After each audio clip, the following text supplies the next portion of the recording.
안녕하세요. 얼마 전 세상에서 가장 눈물나고 아름다운 이별을 경험한 30대 여자입니다. 사람과 사람 사이는 천생연분, 찰떡궁합이라는 단어로 각별함을 표현하기도 하는데요. 천생연분도 찰떡궁합도 너무 잘 어울리는 말이었던 어느 한 노부부의 이야기를 들려드리고자 합니다.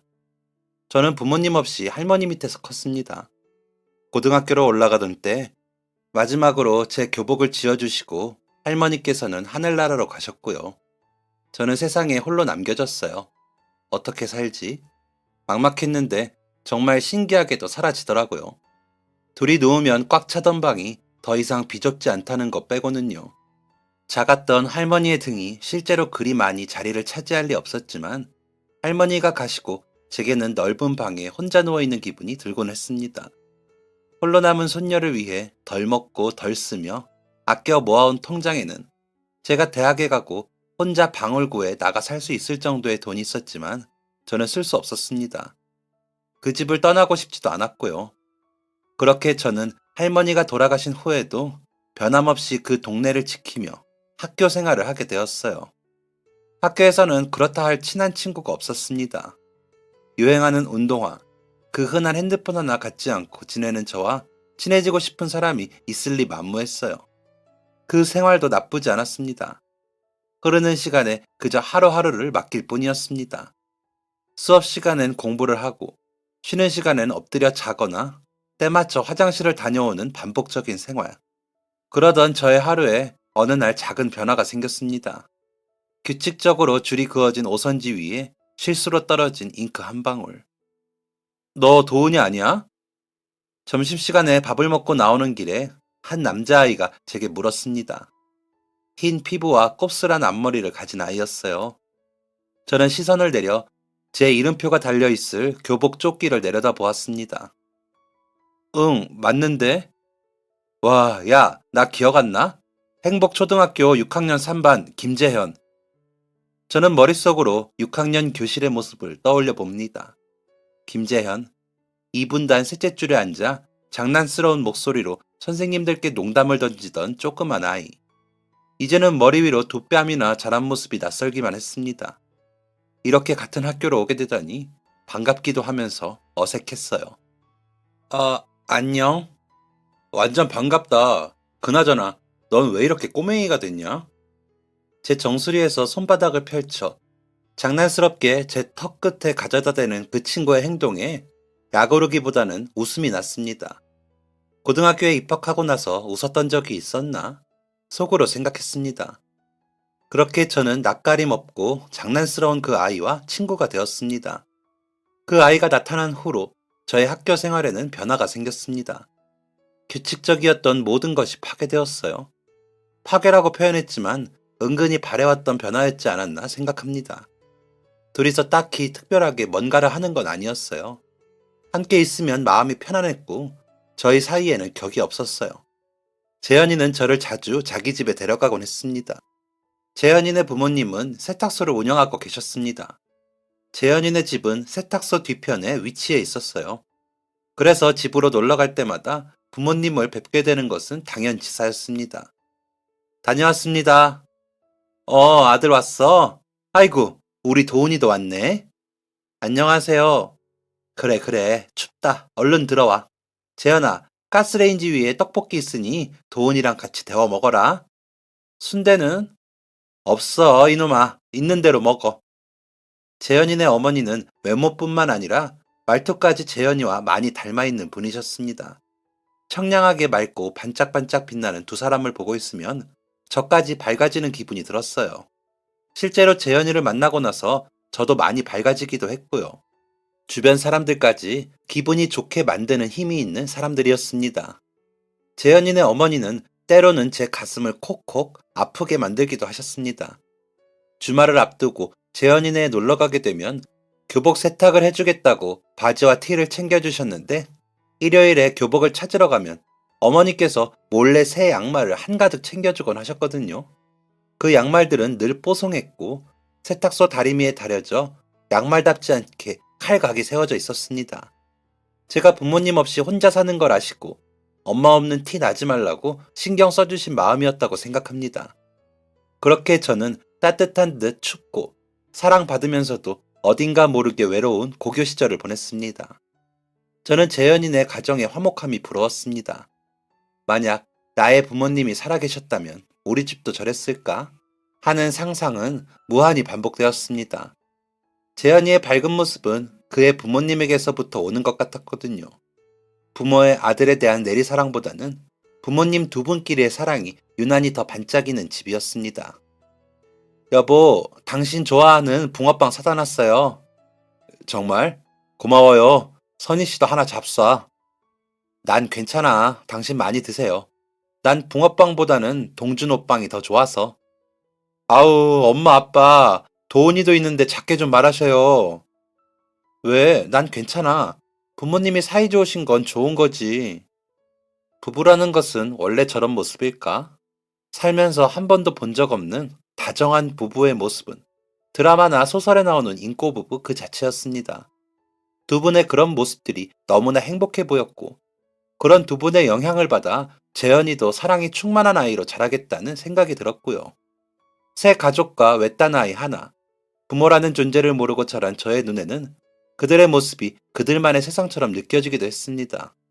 물론 사랑으로 키워주신 할머니에 대한 감사함과는 별개로요. 상상도 잡생각도 하지 않고 지내온 지난 날들과는 달리 재현이네 가족을 알고 난 후부터는 제 머릿속엔 늘 상상들로 가득했어요. 갑자기 늘어난 사랑 수치 때문일까요? 그저 눈으로만 보고 귀로만 듣던 사랑이 어느 날 불쑥 제 가슴속으로 들어왔습니다. 제 곁에는 오직 재현이 뿐이었고 늘 친구이기만 할 것 같았던 절친한 친구가 어느 날 남자로 느껴지게 된 것이죠. 그러나 저는 제 마음이 무엇인지 정확하게 알지 못했고 고등학교를 졸업하고 재현이가 군대에 갈 때에도 단짝 친구로서 담담히 작별 인사를 했었습니다. 재현이가 곁에 없는 시간은 길고 길었습니다. 아르바이트를 해서 번 돈으로 얼마나 자주 면회를 갔는지 모르겠습니다. 재현이의 저녁날 저는 더 미룰 수가 없어 솔직하게 털어놓았어요. 야, 나 아무래도 너 좋아하는 것 같아. 뭐? 왜, 안 되냐? 아니, 넌 무슨 애가, 진짜야? 응, 진짜야. 그럼 내 이름 불러줘.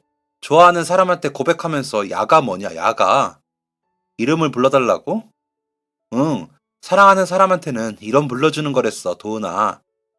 야, 사랑은 무슨 사랑. 또 야라고 그러네. 알겠어, 5분 뒤에. 그래, 5년도 기다렸는데 5분을 못 기다렸겠냐, 내가. 알고 보니 처음부터 재현이는 친구가 아닌 남자로서 제 곁에 있었던 것이고, 자신은 5년을 기다리고도 5분이나 더 기다려야 했다며 그 일을 아직까지도 투정 부리곤 합니다.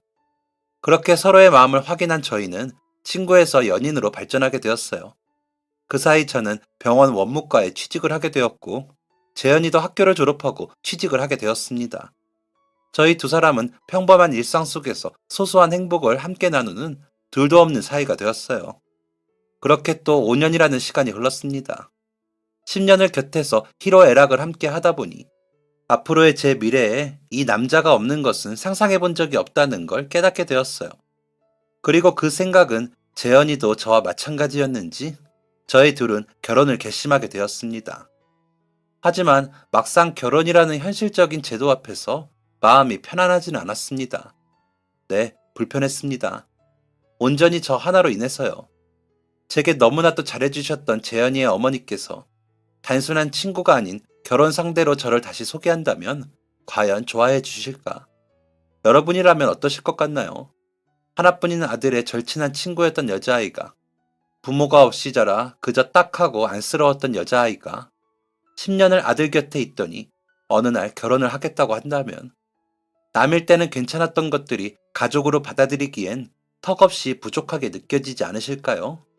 스스로 재현이가 제게 과분하고 멋진 사람이라 생각해왔던 터라 결혼이라는 현실 앞에서 저는 더 작아질 수밖에 없었습니다. 이런 걱정조차 재현이에게 마음의 짐이 될까 입 밖으로 꺼내지 못하고 혼자만의 숙제로 여겼습니다. 그리고 넷이서 함께 식사를 하게 된 자리, 긴장한 상태로 부모님을 뵈었습니다. 늘 배워오던 분들이시지만 그날만큼은 꼭 처음 뵙는 자리처럼 가슴이 두근거리고 손발이 차가워졌어요. 아무것도 모르시는 부모님은 그저 웃으며 반겨주실 뿐이었습니다. 돈이 더 예뻐졌어? 으그그 왜 이래 손이 왜 이렇게 차? 혹시 듣고 계신 분들 중 이런 포옹을 아시는 분이 계실까요? 반가운 사람을 한번 안아주고 두 손으로 양쪽 어깨에서부터 팔꿈치, 손까지 살짝 주무르면서 쓰다듬어주는 포옹이요.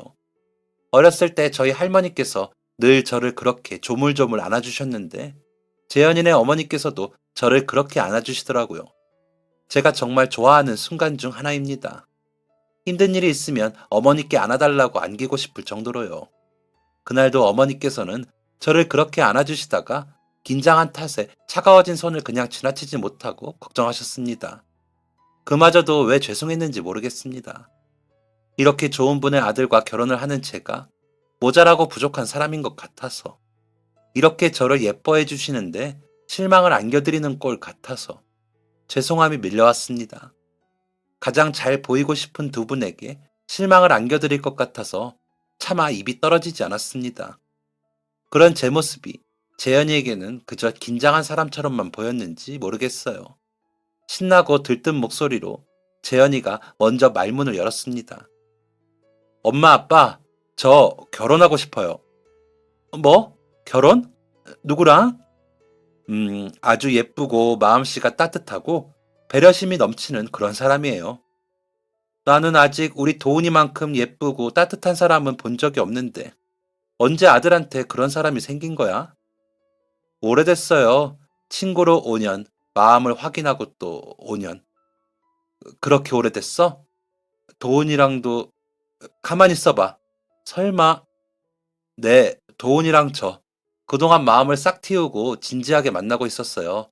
친구로 5년을 보낸 세월에도 제 마음은 도훈이를 향해 있었고요.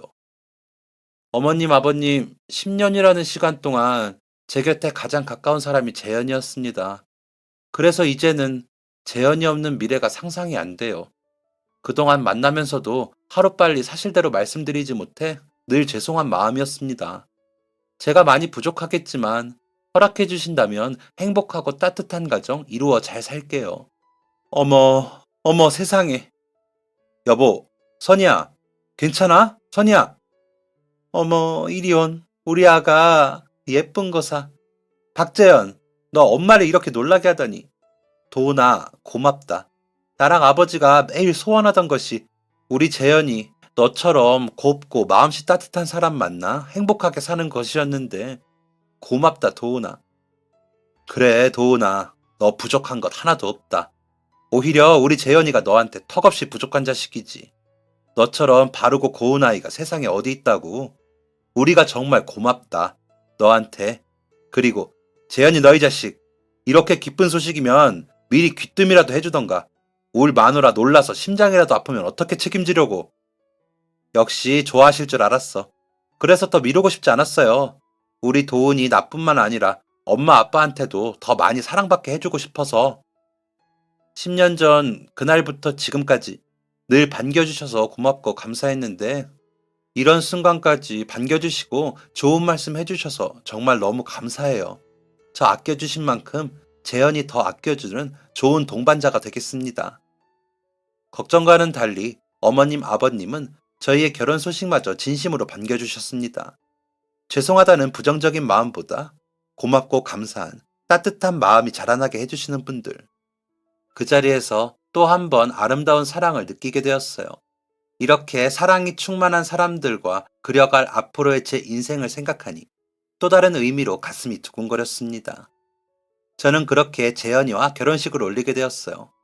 부모님이 안 계셔서 할머니가 돌아가셔서 찾는 이 없는 신부 측 좌석들은 친척 대신 직장 동료들과 재현이의 친구분들이 채워주셨고 가장 마음에 걸렸던 것은 텅 비어있을 혼주석이었는데요. 부끄럽기도 하고 가슴도 아팠지만 신부 측 혼주석은 비우고 식을 올리기로 했었습니다. 그런데 결혼식 당일 신부 행진을 하고 돌아보니 비어 있어야 할 신부 측 혼주석에 어머님께서 앉아 계시는 것이 아니겠습니까? 사람을 잘못 보았나 싶어 얼른 신랑 측 혼주석으로 고개를 돌렸습니다. 그곳에는 어머님 없이 아버님 혼자 자리를 지키고 계셨습니다. 그 후로 식이 끝날 때까지 어머님을 바라볼 수가 없었습니다. 눈물이 나서요. 어머님, 아버님의 예상치 못한 깜짝 선물에 신부 행진 직후부터 쏟아지던 눈물. 행여나 어머님과 눈이라도 마주쳤다간 정말 목 놓아 엉엉 오열할 것 같았거든요. 행복한 마음과 감사한 마음이 온데 섞여 기쁜 얼굴을 하고 힘껏 눈물을 흘렸습니다. 그런데 제 표정을 보고 몇몇 하객분들은 그렇게 좋냐? 하며 우스갯소리를 던지기도 했습니다. 결혼식, 일생에 한 번뿐이라 절대 잊을 수 없는 소중한 날이라고들 하지요. 한 사람과의 미래를 약속하는 날이기도 하지만 제게는 다른 의미, 약속과 소중함이 공존했던 날이었습니다. 절대 잊을 수 없는 누군가의 가족이 된다는 기분, 결혼식이 끝나고 애지중지 저를 키워주셨던 할머니께서 꿈에 나오셨습니다. 살아생전 모습보다 훨씬 좋아진 얼굴과 표정을 하시고는 제가 좋아하는 포옹을 해주시고 머리를 빗어주셨어요. 도은아, 우리 똥강아지. 좋은 사람들을 만나 원 없이 사랑할 일만 남았구나. 늘 건강하고 사랑하며 행복하게 살아라. 할미 없이도 예쁘게 잘 커줘서 고맙다. 예쁘다, 우리 강아지. 꿈속에서 만난 할머니의 말씀대로 결혼 후 저의 인생에는 사랑하고 사랑받는 일만 가득했습니다. 재현이는 그전보다 더 많이 표현하고 행동하는 사람이 되어 있었어요. 그 모습을 보고 있으면 어머님, 아버님의 다정한 모습이 떠오르곤 했답니다. 두 분은 서로를 엄청 아끼고 사랑하셨습니다. 아무래도 그런 부모님의 모습을 보며 자라 제 남편도 다정한 사람이 될 수 있었던 것 같아요. 그 사랑 가득한 에너지가 좋아서 저는 남편을 졸라 자주 시댁에 놀러 가곤 했습니다. 어머님, 아버님, 저희 왔어요. 우리 공주 왔어? 재현아, 공주가 공주한테 공주라고 그런다. 봐라. 아버지, 둘째 머슴 왔어요. 둘째 머슴 왔는가? 첫째 머슴이 고기 사다 수육 삶아놨으니 자네는 김치를 썰게. 아유, 누가 머슴이야. 여기 머슴이 어디 있어. 내가 상 차릴 테니까 다들 그냥 가서 앉아 있어요. 선희씨, 제가 할게요. 공주님들은 저기 가서 앉아 계세요. 어머님, 아버님, 제가 할게요. 도은아, 아버지랑 내가 할 테니까 공주님들은 저기 가서 앉아 계세요. 못 살아, 공주야. 우리가 비켜주자. 안 되겠다. 아버님의 이러한 어머님 사랑에 저까지도 결혼하고 시댁에서 손에 물 한 방울 묻힌 적이 없으니 너무 감사한 일이었어요. 어머님과 아버님의 티격태격하는 사랑 표현도 너무나 예뻐 보였고요. 그런 예쁜 사랑 속에 제가 함께 한다는 사실이 그저 신기했습니다. 도은아, 많이 먹어라. 네, 아버님, 너무 맛있어요. 입에서 사르르 녹아요. 입에 맞아서 다행이야. 그나저나, 이젠 좀 그만 오려무나. 네? 아버지, 서운하게 그게 무슨 말씀이셔요? 아니, 연석들아. 주말엔 우리 시외로 데이트도 나가고 해야 하는데 너희들이 자꾸 들이닥치니 갈 수가 있어야지 원. 너희들은 신혼이 되어서 데이트도 안 다니고 뭐하러 매일같이 집으로 오고 그러냐? 재현이 너도 아무리 도훈이가 괜찮다, 좋다 해도 그러는 것 아니다. 내 아들이 이렇게 여자를 몰랐어야. 아이고, 아버지, 아빠. 아빠 아들은 데이트하고 싶은데 자꾸 시댁으로 가자는 걸 어떡해요? 도훈이는 엄마 아빠 보고 싶다는데 그럼 나는 어떻게 여기 와서 활짝 웃는 아내 얼굴 보고 싶어지지 않겠어요? 여보, 애들한테 왜 그래요? 몰라, 아무튼 오지 마. 저번 달부터 은행 단풍 보러 저기 놀러 가기로 했는데 이러다 다 지겠어. 도훈아, 네가 이해해라. 아버지가 요즘 이렇게나 소녀 같다. 다음 주는 우리 삐돌이 달래주러 은행 단풍 보러 가야 할 것 같으니 다음 주엔 오지 말고 너희 둘이 시간 보내줘. 하하, 네, 어머님, 아버님. 다음 주는 저희 안 올 테니 예쁜 단풍 구경 많이 하고 오세요. 저희도 낄 땐 끼고 빠질 땐 빠져야죠. 삐돌이라니, 듣는 삐돌이 섭섭하게. 아이, 나 진짜 우리 동준 씨 없이 못 살지 싶다. 이렇게 매일매일 사랑하는데. 나도 우리 선이 없으면 못 살아. 우린 나중에 저 세상 갈 때도 둘이 동시에 가야 돼. 두 분은 입버릇처럼 저 세상도 같은 날 손잡고 가자고 하시며 서로 사랑하셨습니다. 그런 두 분의 대화를 듣고 집에 돌아오면 저희 부부도 비슷한 대화를 주고받으며 사랑을 확인하곤 했어요. 그런 대화를 듣고 나누다 보면 사랑하는 사람과 손잡고 나란히 죽는 거라면 슬프지 않고 꽤 행복할 것만 같은 생각이 들었습니다. 사랑하고 행복할수록 죽음이 두려워지지만 죽음을 두려워하지 않는 방법도 사랑이라는 것을 깨달았어요. 하루는 퇴근하고 남편과 함께 저녁 식사를 하고 있는데 아버님께 전화가 걸려왔습니다. 네? 아빠. 응. 어?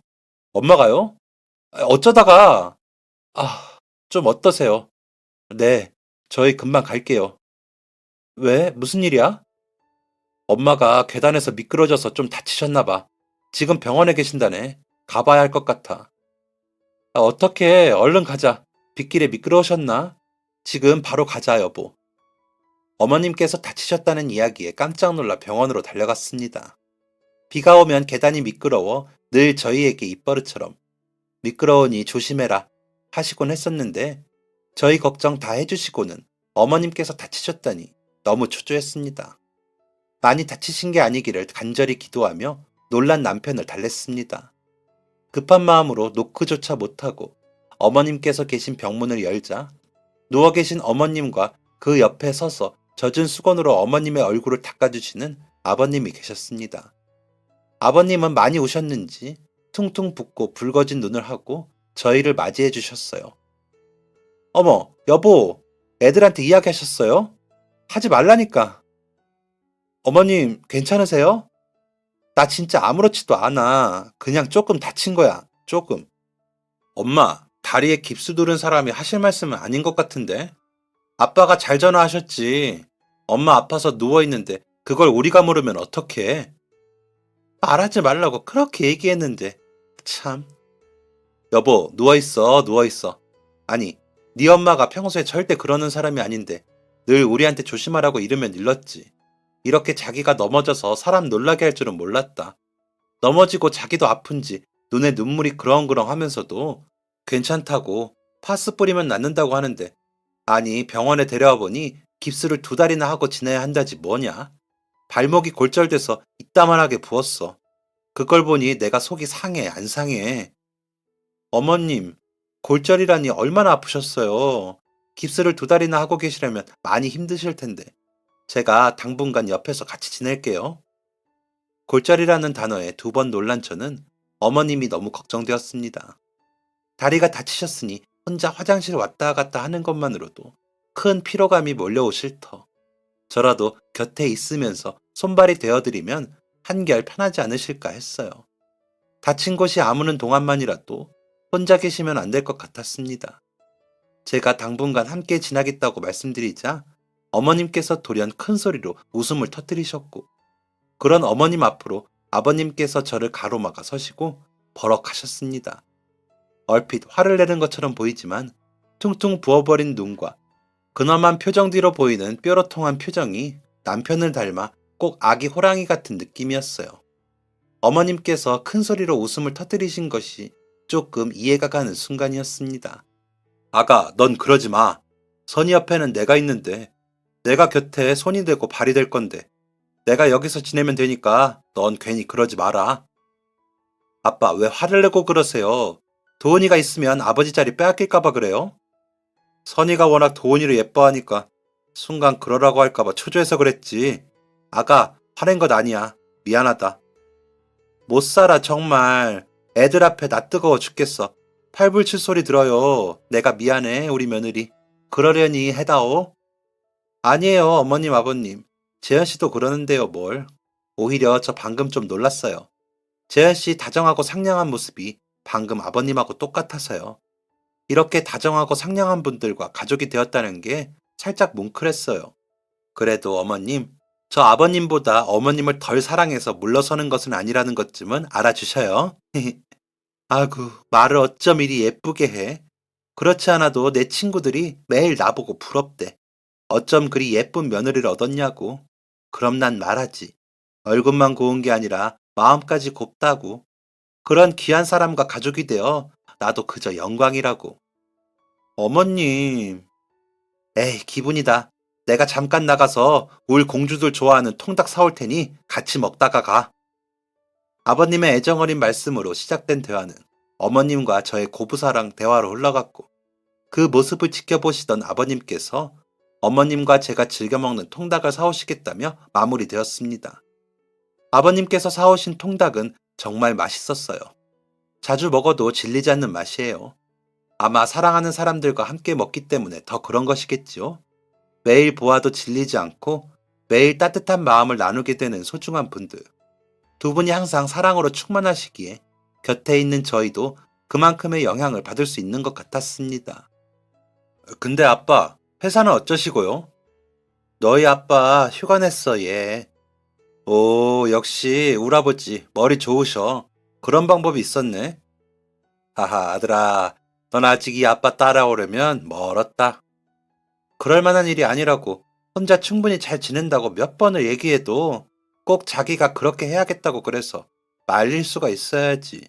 휴가 내고 하루 종일 내 손이며 얼굴이며 닦아주면서 저렇게 울어대는데 무서워서 그랬지.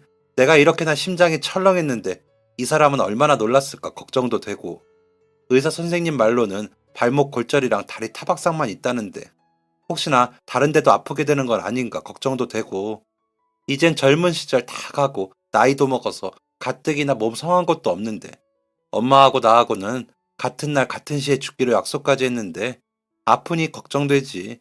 그 약속 못 지킬까 봐. 지금 생각해도 무서워. 무서워 아주. 남편과 제가 고등학생이었던 시절 남편의 집에 놀러 가면 어머님 아버님께서 입버릇처럼 자주 하시던 말씀이 있었습니다. 같은 날 같은 시에 손 꼭 잡고 죽자. 가는 길 무섭고 외롭지 않게 서로 손 꼭 잡고 눈 감자. 그때 당시에는 죽는 날을 이야기하시던 두 분의 모습이 낯설고 이상하게 느껴졌지만 지금은 그 말씀들이 어떤 의미를 담고 있는지 알기에 더 가슴이 뭉클했습니다. 저희가 고등학생에서 성인이 되어 결혼까지 하게 된 10년이라는 시간 동안 꾸준히 하시던 말씀이지만 그날 그런 말씀을 들으니 가장 먼저 드는 생각이 그런 날이 오지 않았으면 좋겠다 였습니다. 저도 남편도 누군가를 세상 밖으로 잘 안녕할 수 있는 마음가짐이 준비되지 않았거든요. 아버님은 그렇게 어머님께서 태어나시고 어느 정도 적응하실 때까지 어머님을 간호하시느라 회사에 휴가를 낸 채 곁에 있으셨습니다. 아버님께서 그렇게 지극정성으로 간호하시니 저희는 아버님을 통해 어머님이 쾌차하시는 과정을 전해 들을 수 있었고요. 여보, 당신이랑 어머님 아버님 모두 참 다정하고 따뜻한 분들인 것 같아. 이제는 아무런 말이나 행동 없이 그냥 존재만으로도 그 따뜻함을 느낄 수가 있어. 곁에 있어서 든든하고 마음이 따뜻해지는 그런 존재. 그런 게 가족인가? 당신이 그렇게 바라봐주니 내가 오히려 고마운데? 우리 집은 평범하고 특별할 것 없는 사람들이 모여있는 가정이었는데 당신이 오고 나서 특별한 가족이 되었지. 그래서 난 당신이 내 친구였던 그때 우리 가족보다 당신과 함께 나의 울타리를 새롭게 꾸리게 된 지금의 우리 가족이 더 좋아. 평생 친구로만 지낼 뻔했던 당신이랑 이런 대화를 나누는 부부가 되었다는 게 얼마나 내 마음을 따뜻하게 만드는지 당신은 모르지? 왜 당신은 이렇게나 다정한 거야? 당신은 이런 나 어때? 부담스럽다면 줄이려고 노력해볼게. 근데 예전에 우리 아버지도 어머니께서 너무 팔불출 같다 하시니까 조금 덜 하려고 노력하시던 시절이 있었거든. 결과적으로 잘 안 됐어. 조금, 아주 조금 덜 하시긴 한데 예전엔 어머니 아프시면 다 나을 때까지 회사 휴가 내고 간호하시던 분이셔. 하하, 그래도 이젠 조금 괜찮아지시면 다시 출근하시니 많이 좋아진 편이지. 아무튼 도훈이 당신이 내 애정 표현이 부담스럽다면 줄이려고 노력해본다고. 그러니까 꼭 얘기해주기다. 나 당신한테 점수 깎이고 싶지 않아. 다정함이 부담스러울 수가 있나.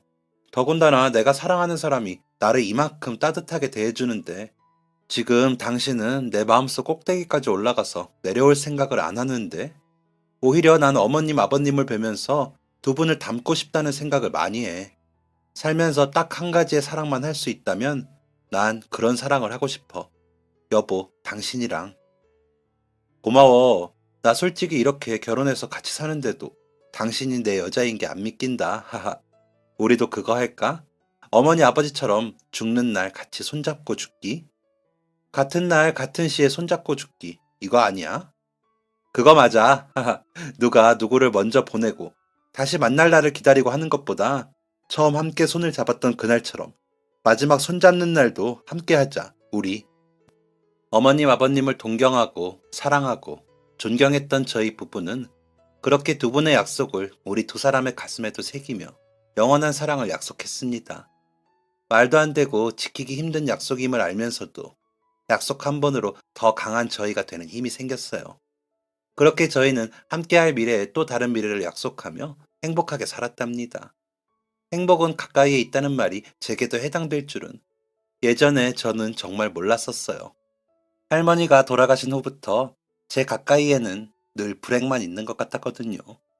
행복과 불행은 한 끗 차이인 것 같습니다. 남편과 제 사이에는 예쁜 아이가 생겼어요. 눈망울이 똘망똘망한 예쁜 아들이었습니다. 제 눈에만 그런 것인지는 몰라도 정말 저희 남편과 쏙 빼닮아 너무 신기하더라고요. 그 작고 오밀조밀한 얼굴에서 어떻게 다 큰 어른의 얼굴이 겹쳐 보일 수가 있는지 참 신기하고 고마웠습니다. 자식을 사랑하라고 신께서 일부러 제가 가장 사랑하는 사람의 얼굴을 자식에게 심어준 것 같았어요. 예쁜 아들의 등장으로 저희 가족은 더욱더 화목해졌습니다. 그러던 어느 날 아이를 어린이집에서 데리고 집으로 돌아가는 길 어린이집 근처 종합병원에서 하얗게 질린 얼굴로 손을 꼭 잡고 걸어 나오시는 시부모님을 뵈었습니다. 할머니, 할아버지! 멀리서 봐도 느껴지는 무거운 기운에 선뜻 인사를 망설이던 그 순간 아들이 손을 번쩍 들고 제자리에서 방방 뛰어대며 두 분을 불러 세웠습니다. 신호 건너편에 계시던 두 분의 얼굴이 저와 아들을 발견하고 한층 더 어두워지셨습니다. 저는 본능적으로 알았습니다. 두 분의 건강에 문제가 생겼다는 것을요. 아들이 제 손을 잡고 빨리 건너가자고 보챘습니다. 아무 일도 아닐 거라는 침착하고자 하는 마음과 이미 코끝이 시큰해져 버린 마음은 앞뒤를 다투어 제 얼굴에 그려지고 있었을 것입니다. 그런 제 마음을 읽으신 건지 한참을 멍하니 서 있는 제 앞으로 어머님과 아버님께서 먼저 건너오셨습니다. 아들은 힘찬 발돋움으로 할아버지 품에 쏙 안겼습니다. 태호, 어린이집 다녀오는 길이야? 네, 저 오늘 밥 2번 먹었어요. 밥 2그릇이나 먹었어? 태호, 이제 형아 다 됐네. 어머님, 아버님, 식사는 하셨어요? 이제 집에 가서 먹어야지. 아가, 너도 아직이지? 네, 재현 씨 오면 같이 먹으려고요. 근데 병원은 뭐 때문에 다녀오신 거예요? 아, 별거 아니야. 잊어버려라. 태호, 이제 집에 가서 맘마 먹어야지. 너희 아빠 좀 있으면 올 텐데. 아빠한테 가서도 오늘 밥 2그릇 먹었다고 자랑하고, 응? 어머님, 아버님은 마치 들켜선 안 될 것을 들킨 사람들처럼 평소답지 않은 짧은 인사와 바쁜 발걸음으로 시야에서 사라지셨습니다. 한번 불안한 마음이 들자 그 마음은 걷잡을 수 없이 커졌어요. 결국 식사를 마치고 남편에게 이야기하게 되었습니다. 여보, 근데 어머님, 아버님 말이야. 아까 태호 데리러 갔다 오는 길에 배웠거든. 그랬어? 왜, 뭐라고 하셨어? 아니, 그게 사실 어머님, 아버님께서 병원에서 나오시더라고. 여쭈어도 별거 아니라고 하시기에 더 여쭤보지는 못했는데 당신이라도 연락드려보는 게 어때? 두 분 병원 나오실 때 표정이 잊혀지지가 않아. 이대로 그냥 넘어가면 안 될 것 같아서 그래. 남편 역시 제 말에 불안함을 느꼈는지 그 자리에서 바로 부모님께 전화를 드렸어요. 뚜루루 뚜루루 2번이면 늘 전화를 받으셨는데 그날은 또 한참 뒤에야 핸드폰 너머로 목소리가 들려왔습니다. 잘 들리지 않는 통화 내용이었지만 어두워지는 남편의 표정을 보고 저도 덩달아 마음이 무거워졌어요. 남편은 전화를 끊고 집에 가보려는데 같이 가겠냐고 했고 저도 그렇게 남편을 따라 나섰습니다. 그리고 두 분이 하신 말씀은 생각하고 애써 마음의 준비를 했던 것보다 더 충격적이었습니다. 어머님, 아버님 두 분 다 암에 걸리셨다는 말씀을 하셨어요. 두 분 모두에게 아무 일도 일어나지 않기를 바랐지만 두 분 모두에게 아무 일이 일어날 줄은 차마 상상도 해본 적이 없었습니다. 행복한 제게 세상이 벌을 내리는 것 같았어요. 어머님, 아버님의 암 선고 이후로 저와 남편은 어두운 방 안에 불 하나 켜지 않고 걷고 있는 사람처럼 너덜거리는 하루하루를 보냈습니다. 아마 저보다 남편이 더 고통스러운 마음이었겠지요. 하지만 저는 그런 남편을 달래줄 힘조차 남아있지 않았어요. 부모님이라는 존재에 시자를 붙여서 그렇지 두 분은 제게 진짜 부모님이었습니다. 살 날이 얼마 남지 않았다는 거짓말 같은 현실은 멀쩡한 사람도 망가뜨려 놓을 수밖에 없었어요. 암세포가 성장하고 전이가 된다는 것을 말로만 들어봤지 그렇게 무섭고 빠른 속도일 줄은 몰랐습니다. 저와 남편은 평범했던 일상을 버리고 어머님 아버님의 병간호에 몰두했습니다. 처음에는 어머님과 아버님이 입원하신 병실이 달라서 남편과 저 두 사람이 번갈아 가며 한 분씩 곁에 있어 드렸습니다. 대장암이셨던 어머님께서는 제가 곁에 있는 것을 극도로 거부하셨습니다. 그런 어머님의 모습을 보면서도 해드릴 수 있는 게 곁에 있어 드리는 것뿐이라는 것이 너무 슬펐습니다. 두 분의 앞으로가 얼마 남지 않았다는 의사 선생님의 말씀을 들었음에도 불구하고 마음 한편에 붙들고 있던 희망은 쉽게 놓아지지가 않더군요. 슬프지만 희망보다 절망이 더 많은 나날이었습니다. 두 분의 상태가 더 안 좋아질수록 저희 두 사람도 말수가 줄어들었어요. 깜깜한 밤하늘에 동그랗게 떠있는 달을 누가 똑 하고 떼어간 것처럼 빛을 찾아볼 수 없는 나날이었습니다. 부모님께서는 저희의 이런 모습에 속상해 하셨고 몸으로 느껴지는 아픔에 고통스러워 하셨으며 예전처럼 두 분이 함께 하실 수 없다는 것에 가슴 아파하셨습니다. 특히 아버님께서는 아픈 어머님을 예전처럼 손수 돌봐주실 수 없다는 사실이 너무 견디기 힘들다고 하셨어요. 그런 두 분을 보며 어떻게 하면 조금이라도 그 고통들을 덜어드릴 수 있을까 늘 고민했습니다. 그리고 남편과 상의 끝에 병원 측에 부탁해서 2인실 병실을 얻었습니다. 그렇게 하라고 허락해 줄까? 거절당할 것 같아 자신이 없었지만 두 분의 이야기를 들은 선생님의 결재로 두 분이 같은 병실에서 지낼 수 있게 되었습니다. 저희를 위해 애써 웃어 보이시면서도 늘 어두운 표정이었던 두 분의 얼굴에 거짓말처럼 생기가 돌았습니다. 예전처럼 농담도 하고 아픈 시간 속에도 밥도 꽤 잘 드시기 시작했어요. 그런 두 분의 모습은 저희가 가지고 있던 희망에 불을 붙였습니다. 겉으로 보기에 정말 많이 좋아지신 것처럼 보였거든요. 그래서 남편과 용기를 내어 의사 선생님 면담에 들어갔습니다. 요즘 두 분이 되게 안색도 밝아지시고 좋아지셨어요. 그래서 혹시 진짜 괜찮아지고 계신 게 아닐까 해서.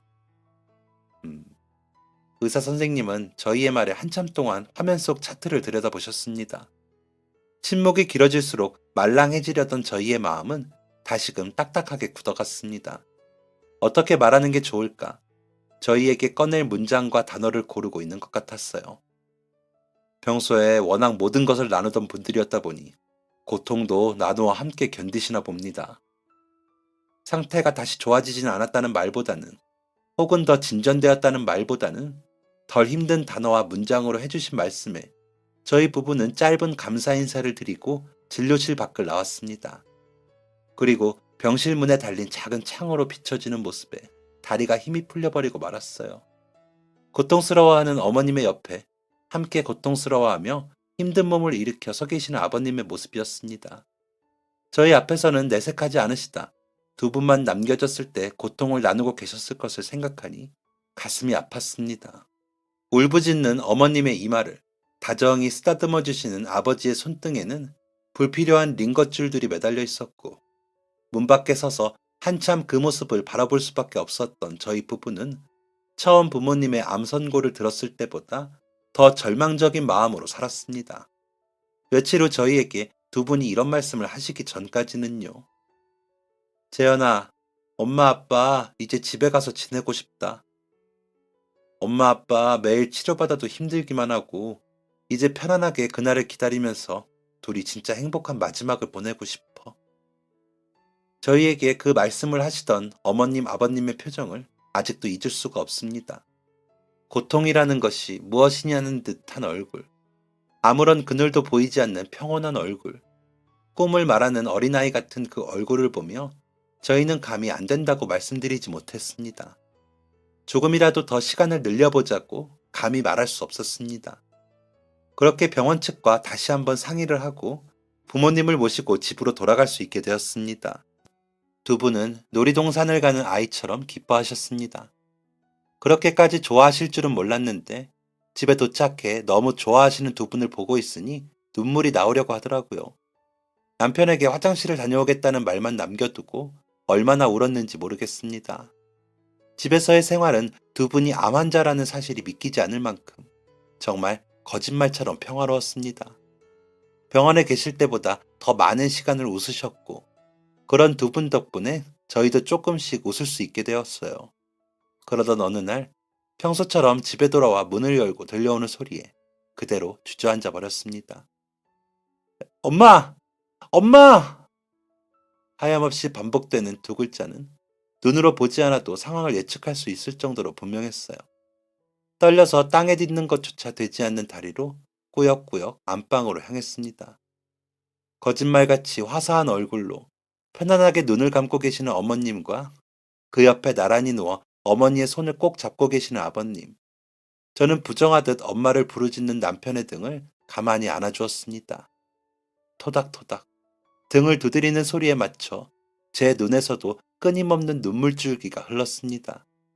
어머님의 손을 꼭 붙잡은 아버님만이 눈물을 흘리지 않는 그런 순간이었습니다.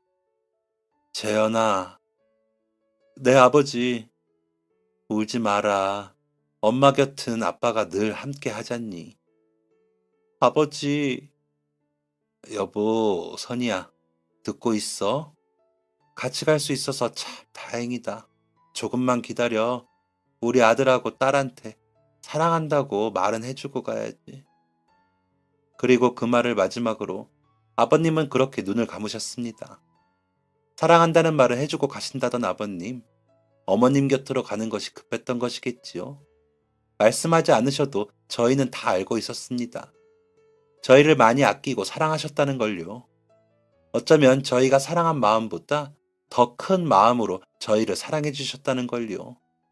어머님, 아버님은 그렇게 세상을 떠나셨지만 늘 저희 곁에 그대로 계셨습니다. 언제나 어디에서나 함께 하셨습니다. 늘 입버릇처럼 죽는 날 같이 가자고 하셨던 아버님. 정말 5분 차이로 어머님을 따라 그렇게 가시는 모습에 감히 상상할 수 없는 사랑을 배웠습니다. 이제 누구보다 저희 두 사람을 응원하고 사랑해 주셨던 두 분을 볼 수 없고 만질 수 없지만 두 분이 저희의 가슴속에 새겨주신 위대하고 찬란했던 그 사랑만은 여전히 따뜻한 온기로 남아있습니다. 그 사랑을 잊지 않고 늘 마음에 새기며 부모님을 닮은 사랑을 하는 부부가 되려고 합니다. 그리고 우리 아들 태호에게도 사랑의 위대함과 따뜻함을 느낄 수 있도록 그들이 걸어온 길을 저희 또한 걸어보려 합니다. 그렇게 흔들림 없이 아름답고 따뜻하게 한결같은 마음을 가질 수 있을지 모르겠어요. 하지만 그 완벽하지 않은 어설픔 또한 사랑의 일부라고 생각합니다. 요즘 꿈속에 어머님께서 다려주셨던 교복 양말이 자꾸 나옵니다. 그때 뭉클했던 그 마음이 자꾸 저를 울립니다. 아직 강해지려면 멀었지만 저보다 더 아프고 힘들면서도 잘 견뎌주는 남편을 생각하며 강한 아내, 강한 엄마, 강한 사람이 되어 사랑하고 사랑을 가르쳐 보려고 합니다. 우리 가족이 더 사랑으로 충만하기를 응원해주세요. 감사합니다. 지금까지 사연 들어주셔서 감사합니다. 사연이 재밌으셨다면 구독과 좋아요를 눌러주세요. 감사합니다. 안녕히 계세요.